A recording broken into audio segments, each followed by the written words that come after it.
Right now, we're seeing a notable uptick in momentum at plus 0.29, paired with a sentiment score of plus 0.03. This combination is intriguing, especially when compared to our historical baseline. Typically, we see momentum fluctuations that don't correlate with positive sentiment.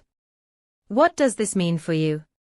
Our API returns a comprehensive analysis, including sentiment scores, momentum tracking, and semantic clusters that help you understand the context behind this data.